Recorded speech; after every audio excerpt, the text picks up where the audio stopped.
Bagaimana jadinya jika pilot jenius bosan sama pekerjaannya dan lebih memilih untuk kerjasama dengan CIA? Di tengah perjalanan karirnya, ia juga menemukan peluang bisnis yang membuatnya menjadi salah satu pilot terkaya di Amerika. Dan inilah film berjudul American Made. Eits, tapi jangan salah, film ini diangkat dari kisah nyata. Langsung saja ke inti cerita, namun sebelum kita mulai, saya ingatkan kembali, konten ini mengandung full spoilers.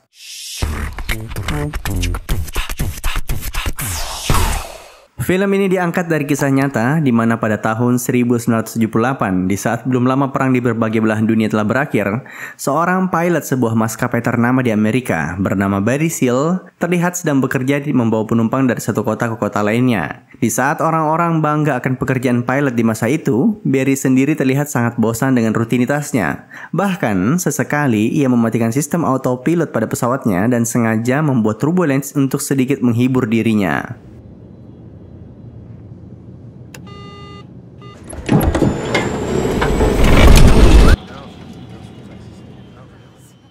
Di suatu malam saat dirinya menghadiri pesta minum-minum dari maskapainya, Barry tiba-tiba ditegur oleh orang asing bernama Shiver. Ia bukan orang sembarangan karena bisa mengetahui mengenai latar belakang dari Barry. Ia tahu kalau Barry dahulu adalah seorang pilot termuda Amerika dan berbagai prestasinya sewaktu di sekolah penerbangan. Bahkan ia juga tahu kalau Barry tiap minggu menyeludupkan beberapa box sigar untuk dibawa ke Amerika sebagai penghasilan tambahan. Itu semua bisa ia ketahui karena Shiver tak lain merupakan seorang agen CIA. Dan kemampuan Barry saat ini sangat dibutuhkan oleh negara. Barry pun dibawa untuk melihat sebuah pesawat keluaran baru yang cukup canggih pada masa itu. Pesawat itu juga sudah dimodifikasi sedemikian rupa sehingga memiliki kamera di bagian bawahnya. Sore itu, Shiver sengaja memaksa Barry untuk mencoba pesawat baru tersebut. Dan begitu terbang, Barry terlihat sangat happy. Karena sensasi tantangan inilah yang selama ini hilang dari kehidupannya. You wanna take it for a spin?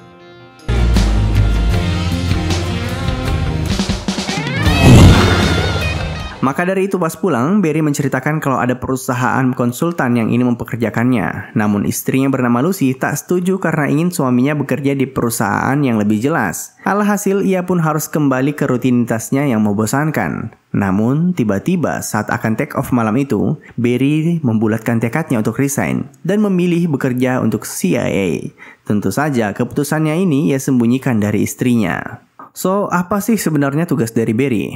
Nah, di tahun 1978 terjadi perang dingin antara Amerika dan Rusia. Beberapa wilayah di bagian Amerika Tengah bahkan berhasil dihasut oleh Rusia untuk melepaskan diri dari Amerika. Dan berdirilah sebuah negara komunis baru bernama Nicaragua. CIA waktu itu ingin mendapatkan foto dari wilayah pemberontak di sana, namun tak satupun orang yang berhasil ke sana. Alhasil, Barry pun diutus untuk melewati wilayah-wilayah konflik tersebut untuk mengambil foto dari udara. Tentu saja hal ini sangat berbahaya, tapi Barry malah menikmati setiap tantangan dari tugasnya.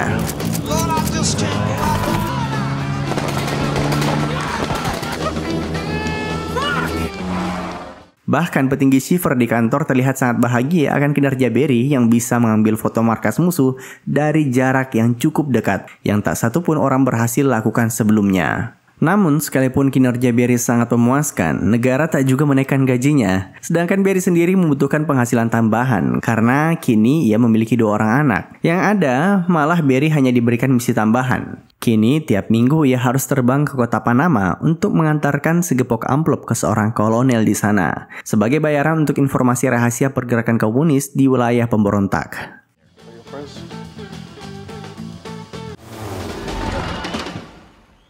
Dan tak terasa 2 tahun sudah Barry bekerja untuk CIA. Hingga suatu hari ia harus singgah di sebuah wilayah di negara Kolombia untuk isi bahan bakar. Beberapa orang bersenjata tak dikenal mendatanginya serta memaksanya untuk ikut ke sebuah tempat. Di sana ia disambut hangat oleh seorang pria bernama George Ochoa. Ia bukan orang sembarangan karena bisa tahu nama dan pekerjaan Barry sehari-hari yang harusnya bersifat cukup rahasia. George mengaku sebagai pengusaha dan membutuhkan bantuan Barry dalam memperluas kerajaan bisnisnya, yang tak lain adalah kokain atau narkoba. Sore itu menggunakan heli, ia diajak ke sebuah lokasi rahasia tempat barang itu diproduksi. Di sana tanpa basa-basi, Barry ditawari bayaran $2.000 per 1 kilogram kokain yang bisa ia angkut.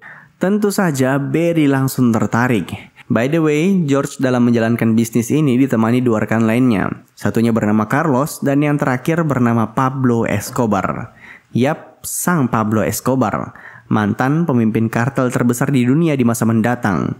Dan Barry ternyata salah satu alasan bagaimana Pablo Escobar dan kawan-kawannya berhasil melebarkan sayap bisnisnya ke Amerika Serikat. Oke, kita kembali ke film. Sebenarnya George dan kawan-kawannya sudah mencoba mengirim barang-barang haram ini menggunakan pesawat. Tapi tak satupun pilot yang berhasil mendarat maupun lepas landas dari lokasi tersebut. Karena jalur landasannya yang sangat pendek, belum lagi dikelilingi oleh pohon-pohon besar. Tak sedikit dari pilot yang sudah mati dalam mencobanya. Tapi landasan ini juga satu-satunya tempat teraman bagi Barry untuk lepas landas. Karena wilayah lainnya telah dipantau oleh Angkatan Udara. Masalah lainnya kalau Barry menolak, dengan santai Pablo Escobar bilang akan membunuhnya.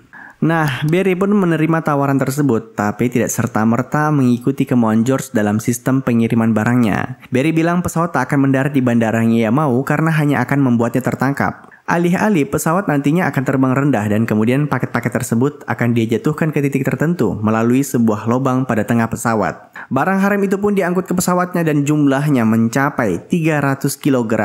George dan kawan-kawannya masih saja sempat berusaha memaksa Barry untuk membawa lebih banyak lagi, tapi ia menolak karena hanya akan membuat pesawat kesulitan lepas landas.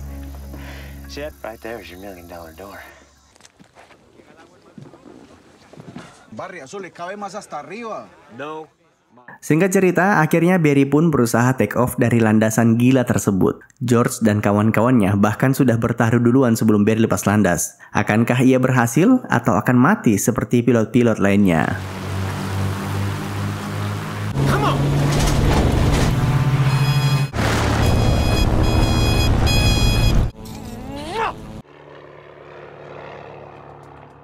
Singkat cerita, Barry berhasil masuk ke wilayah Miami. Untuk membuatnya sulit dideteksi oleh radar Angkatan Udara, Barry membuat pesawatnya terbang serendah mungkin. Dan begitu sampai di lokasi, ia pun berhasil menjatuhkan setiap paket yang ada di pesawat.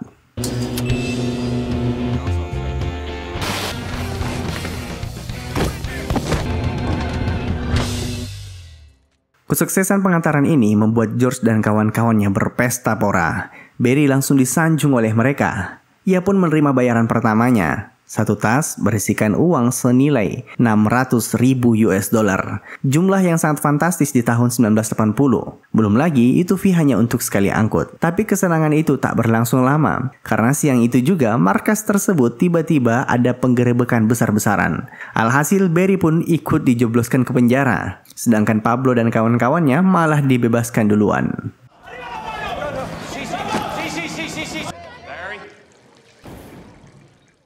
Tak lama kemudian Schaefer datang ke Kolombia untuk memberitahu Barry kalau dia akan mendapatkan hukuman pidana akibat tindakannya. Rencananya besok pagi polisi akan menggeledah rumah Barry. Kalian mungkin pikir dari sini Barry bakal ditangkap dan sebagainya. Tapi ternyata malah sebaliknya. Karena Schaefer berjanji akan membebaskan Barry, tapi ia juga harus melakukan misi gila lainnya untuk CIA. Sebelum menjelaskan misi lanjutan, kita balik dulu ke Barry yang diberi saran oleh Schaefer untuk pindah ke wilayah Mena di Arkansas. Malam itu, ia pun bergegas pulang dan berusaha meyakinkan istrinya untuk segera berkemas lalu pindah ke kota lain. Untung saja, Lucy mau mengerti dan menuruti permintaannya. By the way, kota Mina ini bisa dibilang seperti sebuah desa. Toko-toko di sana terlihat sepi dan bangkrut karena tak mempunyai perputaran ekonomi yang cukup. Singkat cerita, setelah ngedrop istri dan anak-anaknya di rumah baru mereka, Barry langsung dibawa ke sebuah hangar pesawat oleh Schaefer. Begitu sampai di sana, Schaefer ngasih tahu kalau semua hangar, pesawat dan isinya ini merupakan atas nama Barry, termasuk lahan seluas 200 hektar yang menjadi landasan tersebut. Gila sih ini, tapi tentu saja semua pemberian ini juga harus ada timbal baliknya. Nah, kita balik sedikit ke belakang. Kalian masih ingat dengan Nicaragua, wilayah yang memerdekakan diri di bagian Amerika Tengah, yang dari kemarin Barry disuruh foto dari udara. Ternyata wilayah itu sedang terjadi pemberontakan internal oleh sebuah organisasi bernama Contras. Di masa itu Amerika tidak bisa menginvasi Nicaragua karena masyarakat Amerika menolak perang secara besar-besaran. Masyarakat takut kejadian perang kembali terulang yang menyebabkan banyaknya warga Amerika yang dikirim dan mati sia-sia. Maka dari itu diam-diam militer mengirimi organisasi Contras berbagai suplai senjata dan sebagainya agar Nicaragua hancur dari dalam. Tugas Barry tiap minggu sekarang ngirim suplai senjata tersebut. Tapi misi ini pun bersifat sangat rahasia. Makanya Barry diberikan sebuah peta rute untuk menghindari semua penegak hukum agar selamat sampai tujuan. By the way, bagaimana dengan bisnis haram Barry? Schaefer tutup mata akan hal itu selama Barry melanjutkan tugasnya. Makanya tas berisikan uang pembayarannya kemarin tiba-tiba juga sudah ada di sana. AK-47. Or would you rather be in a Colombian prison? These maps will help you avoid all of them. Bag is mine. What bag? Sore itu pas pulang ke rumah, Lucy terlihat sangat marah karena kejadian semalam. Ia pun meminta dibelikan ini itu sebagai penggantinya. Namun, emosinya tiba-tiba meredam setelah Barry memperlihatkan uang yang ia bawa. Dan dia juga akhirnya terpaksa jujur ke istrinya kalau selama ini dirinya bekerja untuk CIA. I need beds for our children. I need a Washing machine over there. For the CIA. Akhirnya di tahun 1981, misi Barry untuk membawakan senjata ke anggota Contras dimulai. Namun para pasukan pemberontak ini tak seperti sebuah pasukan, karena mereka malah lebih tertarik dengan barang-barang yang melekat di badan Barry dibanding senjata yang ia bawa. Walaupun demikian, ia harus tetap menjalankan tugasnya. Salah satu adegan kocak di scene ini, di mana Barry harus membawa beberapa minuman alkohol dan majalah dewasa agar pasukan Contras tak menyuluti pakaiannya. Di saat itu juga kocaknya tiba-tiba si Barry ini kembali bertemu George di wilayah Contras. Singkat cerita, George menawarkan kontrak baru kepadanya, di mana Barry sekarang tak hanya membawakan narkoba, tapi juga senjata ilegal untuk dipakai para kartel di Kolombia. Dari Kolombia, pesawatnya nanti akan dimuat dengan narkoba, lalu di-drop sebahagian di Contras yang akan diatur George untuk dibawa ke negara lain lewat laut.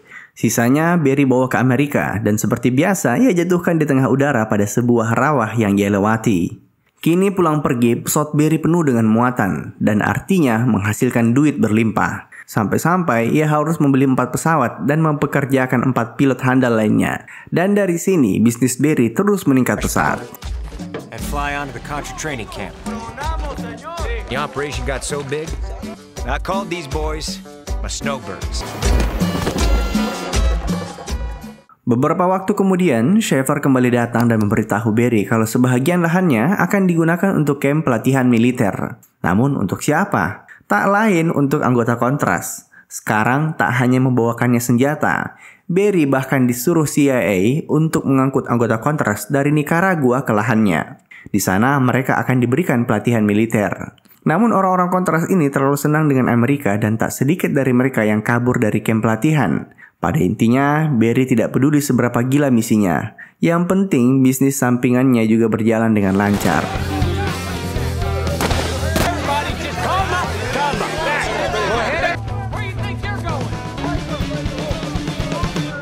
Satu tahun sejak bisnis Barry berjalan, uang ia miliki kini benar-benar berlimpah. Sekali nyetor di bank, ia bisa bawa 2 koper gede dan itu hanyalah permulaan. Karena tiap bulan penghasilannya semakin berlipat ganda. She's yours. Something extra in there. Di tahun itu juga permintaan akan jasanya semakin meningkat, mau dari CIA ataupun dari para kartel narkoba dari Kolombia. Uangnya sudah terlalu banyak dan Barry mencoba melakukan pencucian uang dengan membuka berbagai bisnis di kota tersebut. Tentu dengan dirinya sebagai CEO, pom bensin, tempat cuci mobil, bank, dan sebagainya. Alhasil, orang-orang di kota itu juga ikut menikmati percikan kekayaannya. Bahkan, kekayaan Barry membuatnya sanggup membeli pesawat Hercules. Tapi kocaknya, pembelian itu tak membuat uangnya berkurang sedikit pun. Sampai-sampai dia pusing mau ditaruh di mana lagi uangnya. Ia sudah mencoba menguburnya di pekarangan, menyimpannya di berbagai bank di luar negeri. Dia investasikan sampai kandang kudanya saja di antara tumpukan jerami isinya uang semua. Roscoe dug this up in the backyard. On my house, 90 pounds of gold in my closet. Who thought that was going to be a problem? I mean... By the way, karena hubungan bisnis ini juga, kedekatan Barry dan para anggota kartel narkoba semakin rekat. Bahkan ia diundang untuk menghadiri pesta khusus di Kolombia, di mana para mafia ini menghamburkan uang seperti membuang daun-daun kering di halaman rumahnya. Singkat cerita, di suatu siang, adik ipar Barry bernama JB mendatangi kediamannya. Ia seorang pemuda yang sering mabuk-mabukan dan dari penampilannya saja kita bisa lihat kalau dirinya akan menjadi masalah suatu hari nanti. Ia datang ke rumah Barry untuk meminta pekerjaan. Alhasil, ia pun dipekerjakan sebagai tukang sapu di hanggar pesawat miliknya. Namun belum lama bekerja, JB tiba-tiba sudah bisa membeli mobil baru dan dengan beraninya memacari gadis di bawah umur di kota tersebut. Barry pun berhasil membuatnya mengaku kalau JB mencuri beberapa uang dari tas-tas yang berada di hanggar. Walaupun demikian, Barry berusaha memaafkannya karena masih ada hubungan keluarga.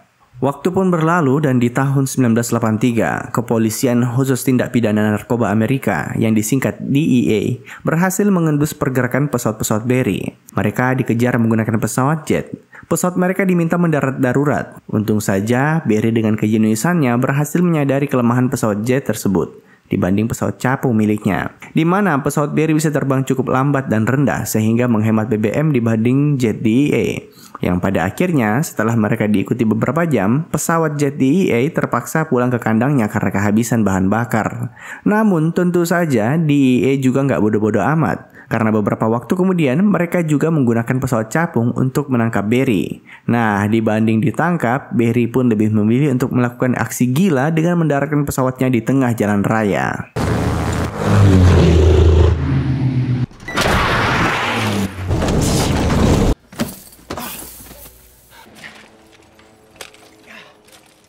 Dan itu baru permulaan. Sekarang FBI juga mulai mengincar Barry karena kasus pencucian uang yang ia lakukan. Seorang agen pun diutus ke sana untuk menyelidiki lebih lanjut. Sedangkan Escobar dan kawan-kawannya juga sedang mengalami kesulitan karena bisnis mereka berhasil dimusnahkan dari Kolombia, yang akhirnya membuat mereka sekarang berbisnis di negara konflik Nicaragua. Barry diminta ke sana untuk menemui menteri dalam negerinya. Mereka menyogok pemerintahan sana agar Barry bisa mendarat di sana secara legal tanpa pemeriksaan. Namun di tengah obrolan serius itu, pager Barry tak berhenti berdering. Ternyata istrinya menelpon dan memberitahu kalau GB ditangkap oleh sheriff di kota. Ia ditangkap karena membawa sekoper uang di tengah kota tanpa asal-usul yang jelas. Yang tentunya kita tahu uang itu pasti ia kembali curi dari Barry. Kini pikiran Barry terpecah belah. Di lain sisi, ia juga dituntut oleh Pablo Escobar untuk melakukan pengiriman terbesarnya sepanjang sejarah, yaitu 1,5 ton narkoba untuk sekali angkut. Ia diminta fokus agar operasi ini berhasil, namun Barry tetap harus pulang untuk menyelamatkan GB, karena kalau tidak, yang ada bisnisnya bisa hancur, karena anak ini sangat mudah dibodohi oleh aparat penegak hukum. Pas pulang balik ke kotanya, Barry tak berhenti ditelepon oleh George soal rencana pengiriman kemarin. Namun Barry bilang kalau dia sedang ada masalah keluarga. Tapi anehnya, tiba-tiba George tahu detail masalah Barry yang notabene soal GB. Di akhir telepon, George memaksa bahwa nanti biar dia yang menyelesaikan masalah Barry. Singkat cerita, akhirnya GB berhasil keluar dari jeratan hukum. Namun dari sana, Barry mengajak GB ke pinggir kota dan memberikannya 1 tas penuh uang dan paspor. Ia meminta GB untuk keluar negeri dan jangan pernah kembali lagi. Tapi bukannya bersyukur sudah diselamatkan dan diberi uang, GB malah emosi dan berjanji akan membongkar bisnis Barry jika tak memberikannya uang tiap bulan. A family! You're gonna start sending me cash on the fucking regular! Siapa yang membunuh GB? Tak ada yang tahu. Tapi kemungkinan besar itu ulah George dan anggotanya demi melindungi kurir kesayangannya. Di lain sisi, masalah lain kembali muncul, di mana setelah sekian banyak uang dan senjata yang digelontorkan Amerika untuk pasukan kontras, hal itu tak memberikan hasil yang sesuai kemauan para petinggi negara. Alhasil, mulai saat itu, kamp pelatihan militer di lahan Barry dimusnahkan, dan termasuk seluruh file mengenai operasi tersebut. Sejak saat itu, Barry tak lagi memiliki hubungan dengan CIA. Hey, Schaefer. Who the fuck's Schaefer? Purchase orders, aircraft invoices. You put it in the burn bag, and then what do you do with it? Menyadari kalau dirinya dalam posisi yang sangat berbahaya karena tanpa perlindungan, Barry mencoba mengangkut seluruh barang bukti yang berada di hanggar pesawat miliknya. Namun itu semua telah terlambat karena malam itu seluruh aparat penegak hukum dari berbagai lembaga seperti BNN, KPK, Bea Cukai, sampai FBI melakukan penggerebekan besar-besaran di tempat tersebut. Fucking box, shithead! Shut your hands! Oh, DA! Lower your guns! Hey, put your guns down! Hey, police! What the? FBI! Barry pun bersama puluhan aparat penegak hukum yang menangkapnya langsung dibawa ke hadapan sang jaksa penuntut umum. Sebenarnya, Barry telah mencoba meminta bantuan ke Schaefer lewat telepon. Namun nomor tersebut tiba-tiba sudah tak aktif. Sang jaksa sendiri cuma kaget karena baru kali ini ada orang yang kejahatannya di semua sektor tindak pidana khusus. Tak lama kemudian, tiba-tiba si jaksa dapat telepon dari sang gubernur wilayah Arkansas. Barry dan seluruh orang di ruangan itu pun disuruh menunggu di luar. Nah, pas lagi nunggu, Barry menawarkan ke setiap polisi di sana akan ia berikan 1 buah mobil sebagai imbalan atas kerja kerasnya, karena sudah berusaha menangkapnya, tapi gagal. Para polisi itu pun langsung tertawa karena Barry bisa-bisanya ngomong demikian padahal jelas-jelas dirinya sudah diborgol. Dan benar saja, tak lama kemudian sang jaksa muncul dan mempersilahkan Barry untuk pergi dari sana. I'm gonna walk out of here. Do it. Wait. You boys should have taken the caddies. Pas keluar dari sana, Barry pikir yang menyelamatkannya adalah Schaefer melalui gubernur wilayah. Tapi ternyata bukan. Sore itu ia dibawa ke landasan untuk naik ke sebuah private jet, yang pada ujungnya ia dibawa ke istana negara Amerika. Disinilah kita baru diberitahu siapa orang yang telah menyelamatkannya, tapi mungkin lebih tepatnya memanfaatkannya. Ternyata di tahun itu, petinggi DEA dan militer Amerika sedang berusaha menghubungkan antara komunis dan narkoba. Mereka ingin Barry tetap melanjutkan bisnisnya, yang sebagai gantinya, dirinya harus bisa mengumpulkan foto-foto terkait keterkaitan antar pemerintah Nicaragua dan para kartel narkoba Kolombia. Singkat cerita, pesawat Hercules Barry kemudian dimodifikasi. DEA menaruh berbagai kamera di sana untuk menangkap gambar yang mereka inginkan. Nah, sebenarnya Barry tertarik dengan kerjasama ini karena DEA berjanji hasil foto-foto ini hanya akan dilihat oleh petinggi negara dan tak disebarluaskan. Dibanding di penjara 13 tahun, Barry tentu lebih memilih menjadi mata-mata bagi pemerintah. Alhasil, Barry ditemani co-pilotnya Peter berangkat menuju Nicaragua. Namun, begitu tiba di sana, suasana sempat cukup menegangkan karena kehadiran Barry yang tiba-tiba dan di luar jadwal cukup membuat Pablo Escobar mencurigainya. Namun, Barry ini memang jenius dalam bersosialisasi. Ia berhasil mencairkan suasana dengan membawakan Pablo dan George 2 buah motor Harley sebagai oleh-oleh. Dan dengan mudahnya, Barry berhasil membujuk mereka untuk menghadap ke kamera. Termasuk Menteri Dalam Negeri Nicaragua berhasil masuk ke dalam jepretannya. Oh yeah, Barry. Roma, Pablo. Ah, sí? Sí. We're gonna make history. Deal. He's a goddamn genius. Beberapa waktu kemudian, Presiden melakukan siaran langsung tentang negara Nicaragua yang mengedarkan narkoba. Namun, sayangnya, foto-foto Barry juga ikut disebarluaskan. Para petinggi DEA mengingkari janjinya dan tentu saja Barry sejak saat itu akan menjadi mangsa dari Pablo Escobar dan kawan-kawannya. Di lain sisi, karena sumber uang Barry yang ilegal, FBI menyita seluruh hartanya. Namun, sehari sebelum penggeledahan, ia memberitahu istrinya untuk memakai seluruh perhiasan jika hari itu tiba. Karena berdasarkan hukum, FBI tak bisa menyita barang yang melekat pada tubuh pelaku. Perhiasan-perhiasan mahal itu suatu saat cukup untuk membiayai pendidikan anak-anak Barry. Barry juga menyuruh istrinya untuk pindah ke kota lain hingga masalah ini selesai. Karena kalau tidak, bisa-bisa ia juga terseret oleh kekejaman para kartel. Listen, and we're gonna work everything out. Singkat cerita, Barry pun disidang atas kejahatannya. Ia sudah siap menerima semua keputusan hakim. Namun lucunya, ternyata Barry hanya dijatuhi hukuman wajib lapor serta 1000 jam pelayanan publik.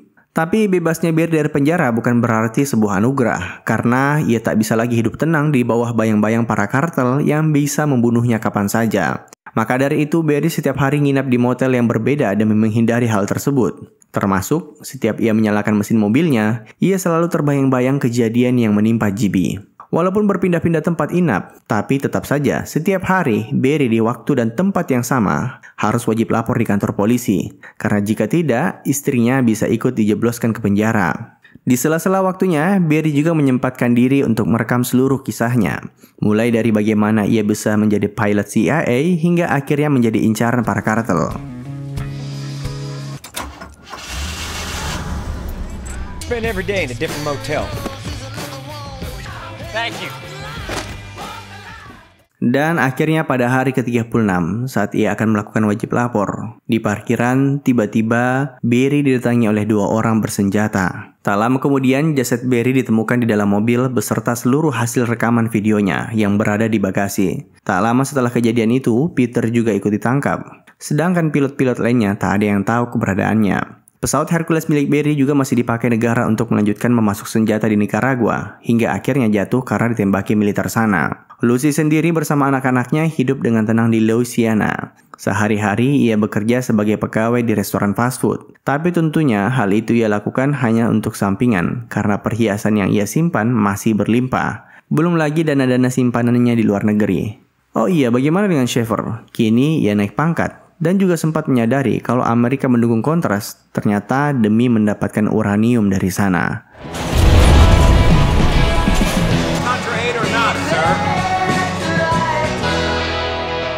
Dan dengan begitu, film pun tamat.